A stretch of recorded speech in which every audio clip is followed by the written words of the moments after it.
जब भी मैं नेहरू जी की चर्चा करता हूं तो कांग्रेस और उसका पूरा इकोसिस्टम बिलबिला जाता है। लम्हों ने खता की और सदियों ने सजा पाई। जब भी मैं नेहरू जी की चर्चा करता हूं तो कांग्रेस और उसका पूरा इकोसिस्टम बिलबिला जाता है। पता नहीं क्या है। आदरणीय अध्यक्ष जी, हम एक शेर सुना करते थे। मुझे ज्यादा इसका ज्ञान तो नहीं है, लेकिन सुनते थे। लम्हों ने खता की और सदियों ने सजा पाई। आजादी के बाद से ही जो फैसले लिए गए, उनकी सजा आज तक देश भुगत रहा है।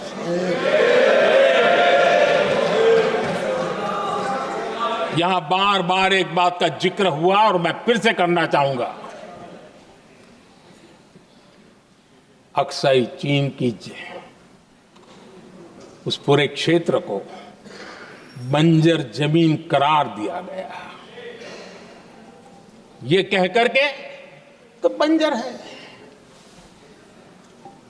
देश की 38,000 वर्ग किलोमीटर जमीन हमें खोनी पड़ी।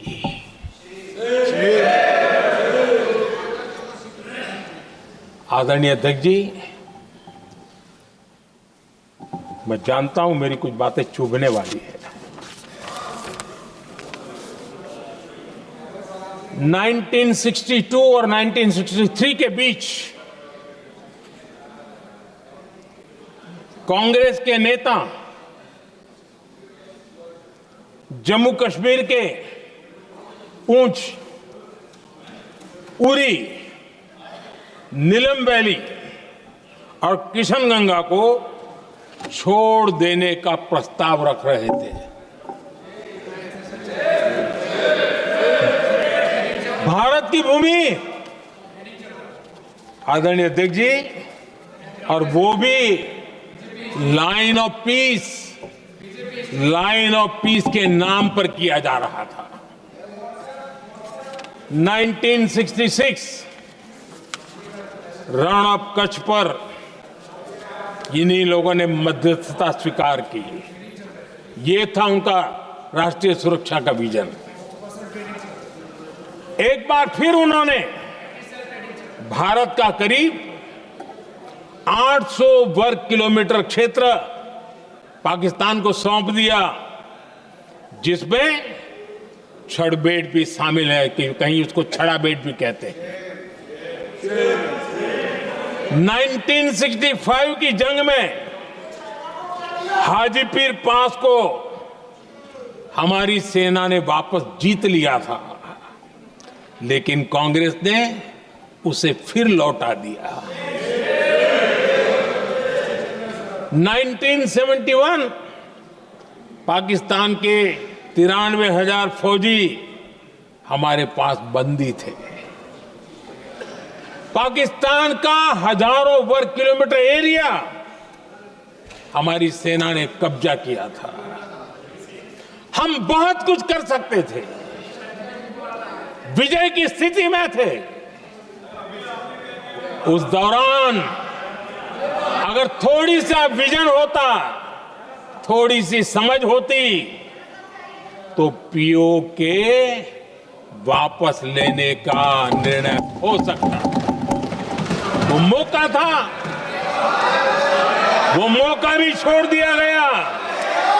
अरे इतना ही नहीं, इतना सारा जब सामने टेबल पर था, अरे कम से कम करतारपुर साहब को तो ले सकते थे, वो ही नहीं कर पाया। 1974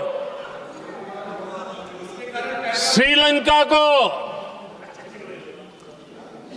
कच्चथीवु द्वीप को गिफ्ट कर दिया गया। आज तक हमारे मछुआरे भाई बहनों को इससे परेशानी होती है, उनकी जान पर आफत आती है। क्या गुनाह था तमिलनाडु के मेरे फिशरमैन भाई बहनों का? कि आपने उनका हक छीन लिया और दूसरों को गिफ्ट कर दिया। कांग्रेस का दशकों से इरादा लेकर चल रही थी कि सियाचिन से सेना हटा दी जाए। आदरणीय अध्यक्ष जी, 2014 में देश ने इनको मौका नहीं दिया, वरना आज सियाचिन भी हमारे पास नहीं होता।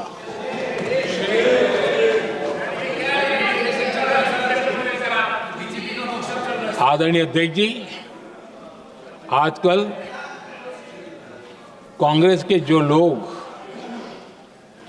हमें डिप्लोमेसी का पाठ पढ़ा रहे हैं,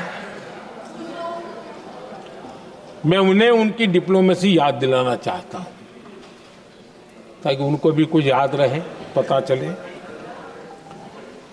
26/11 जैसे भयंकर हमले के बाद बहुत बड़ा आतंकी हमला था। कांग्रेस का पाकिस्तान से प्रेम नहीं रुका। इतनी बड़ी घटना 26/11 की हुई थी। विदेशी दबाव में हमले के कुछ हफ्तों के भीतर ही कांग्रेस सरकार ने पाकिस्तान से बातचीत शुरू कर दी। आदरणीय अध्यक्ष जी, कांग्रेस सरकार ने 26/11 की इतनी बड़ी घटना के बाद भी एक भी डिप्लोमेट को भारत से बाहर निकालने की हिम्मत नहीं की। छोड़ो इधर, एक वीजा तक कैंसिल नहीं किया, एक वीजा तक कैंसिल नहीं कर पाए थे। देश पर पाकिस्तानी स्पॉन्सर बड़े बड़े हमले होते गए, लेकिन यूपीए सरकार ने पाकिस्तान को मोस्ट फेवर्ड नेशन का दर्जा देकर रखा था। वो कभी वापस नहीं लिया था। एक तरफ देश मुंबई के हमले का ये न्याय मांग रहा था, दूसरी तरफ कांग्रेस पाकिस्तान के साथ व्यापार करने में लगी थी।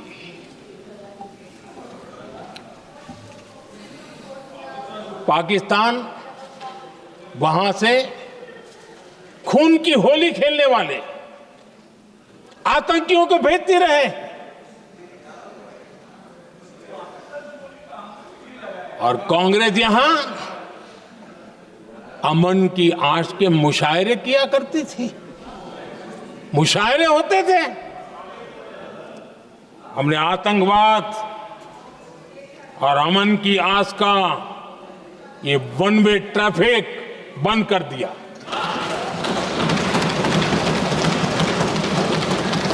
हमने पाकिस्तान का MFN का दर्जा रद्द किया, वीजा बंद किया। हमने अटारी वाघा बॉर्डर को बंद कर दिया। आदरणीय अध्यक्ष जी,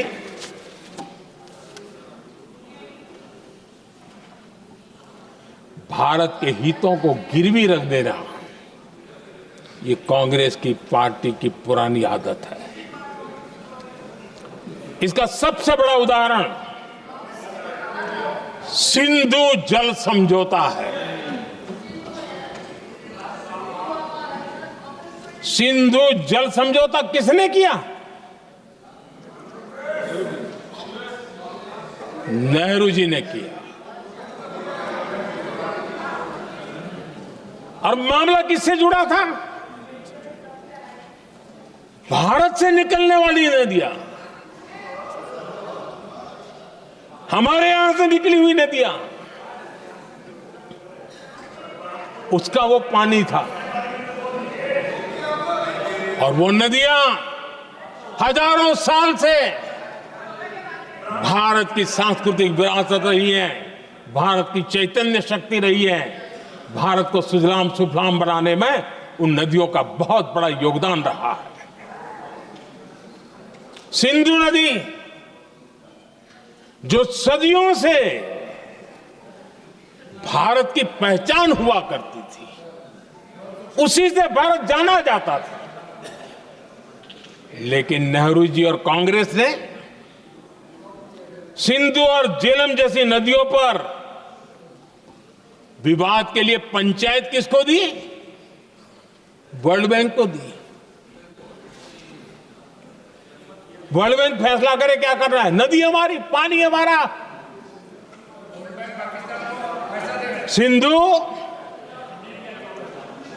सिंधु जल समझौता सीधा सीधा भारत की अस्मिता और भारत के स्वाभिमान के साथ किया गया बहुत बड़ा धोखा था।